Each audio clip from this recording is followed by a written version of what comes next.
Hello and welcome back to the sideboard here at the StarCityGames.com Open Series in Knoxville. I'm Nick Miller alongside John Aiken.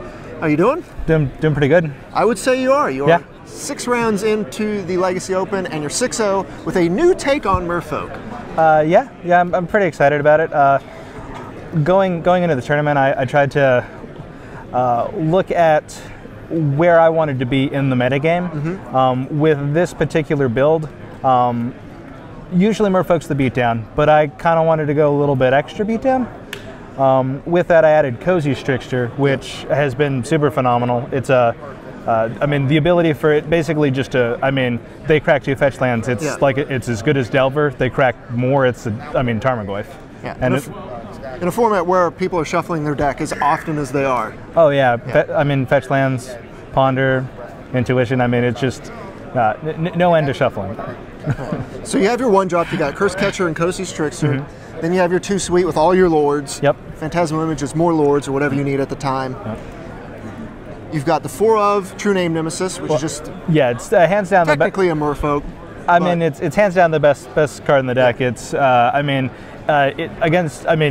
it's the reason that you can beat the other fair decks. Yes.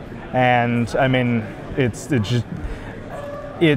unreal how good it is, especially when in Merfolk, when like a lot of times it comes down to racing, even if they have their own True Name, you're like, well, I've got 2 lords, so mine's going to be quicker. Yes. And you have the card that has caught the eye of a few people, Sig River Cutthroat. Yeah. What happened when I started putting the deck together, I ended up cutting Mara Regery. Mm-hmm. And with that, I maxed out on Phantasmal Images because I just wanted to have more 2-drops. That way I could, be more aggressive, have more turns on turn 4 where I'm like 2 guys, because being able to play 2 dudes in a single turn definitely, adds to the clock, adds to the racing power. One thing I find though is because there's no library manipulation, the biggest problem is trying to find a way to draw cards. And so like with that, I added Sig into the deck because it pairs up with True Name perfectly. They have to lose 3 life. True Name hits for 3. It's it's pretty fantastic. That and Silvergill Adept, usually give me enough card draw to, get in the punches I need, and then have the counterspell or what have you, or the extra man land, whatever to get in that damage. Now, of course, the funny thing this deck is missing is Aether Vial. Yeah. You've cut Aether Vial for Chalice of the Void? Essentially, yes. Aether Vial actually ended up getting cut for lands and a Jit in the main. Chalice of the Void actually took the place of Days. A lot of lists normally run Days. What I found in the last 2 tournaments I played in Nashville and I got 30th, and then Atlanta I made top 64. In Nashville I played Days, and just so many times Days just didn't do enough. Right. Where people, they'll play around it, or they, against the decks that it's good against, it's good. Against the decks that it's bad against, it's the worst possible draw you can have. What I found in playing in Nashville is that so many decks that I needed to beat were beating me because they had cantrips, and they're just digging through their deck, finding that one of answer that beats my board. And so Chalice of the Void, I looked at a sideboard or a sideboard list from GP Paris. Right. I think it's Omar Renner. He had a deck tech on day 2 of GP Paris. He had 4 Chalice on the sideboard. Okay. And he's like, it just counters every 1-drop. The format is like 80% 1-drops. Pretty good against the Delver decks. 90% 1-drops. Yeah, fantastic against Delver. It's fantastic against Sneak and Show. Mm-hmm. I had a match earlier. I went Chalice on 0, Chalice on 1. And he ended up not being able to beat me because he couldn't play his Lotus Petal to get the 2nd creature into play. Yeah, you normally see Chalice in decks with like the soul lands that can just power it out instantly. Not an issue for you just playing it on turn 2? So yeah, no, haven't really had any issues. Mostly no one sees it coming. Right. And then by then it's too late.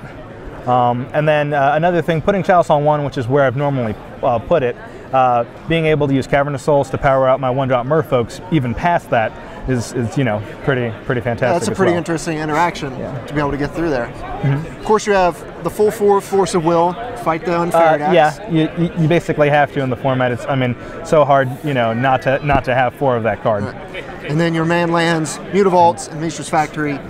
Yeah, just being able to give you that extra reach when, you know, you're like, well, I drew 4 lands, but I've got 2 Mutavaults, you know, try to get my beats on. Yeah, the one JIT in the main is because there's so many Stoneforge decks, you know, like with Death and Taxes, Esper, Deathblade, all of them. You know, just being able to say, well, I have a Stoneforge too, I'll go get my JIT. So with a deck that's so strong against the fair decks, you have a sideboard that is pretty tuned toward beating the combo decks and the graveyard-based decks. Yeah, the sideboard, I have 3 cards that deal with the fair decks, if you will, and then everything else is for combo. We've got the Grafdigger's Cage, Tormod's Crypt, because of Reanimator, Dredge, you know, any graveyard-based strategy.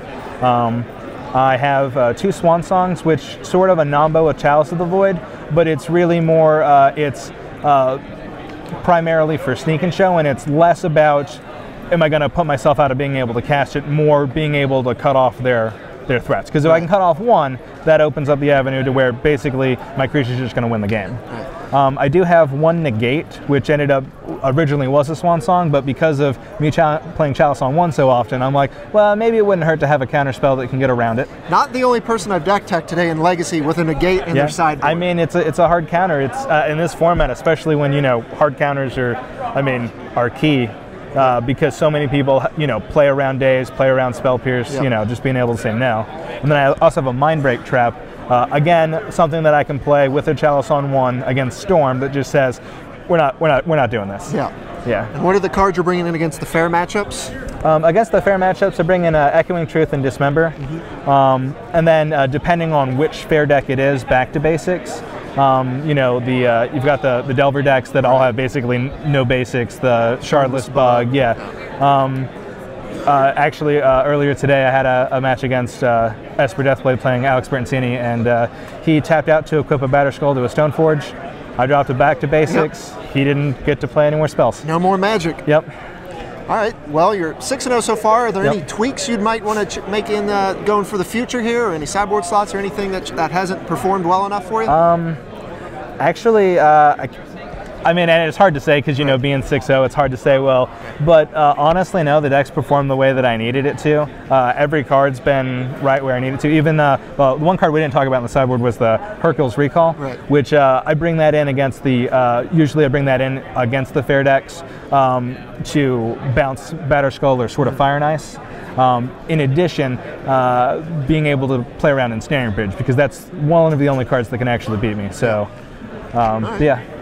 Well, I want to thank you for sitting down on the sideboard with me, John Aiken. It's a pleasure. 6-0 with Merfolk. Not your usual Merfolk, though. Keep an eye out for him. I'm Nick Miller on the sideboard. Stay tuned to StarCityGames.com for the rest of the Legacy action here.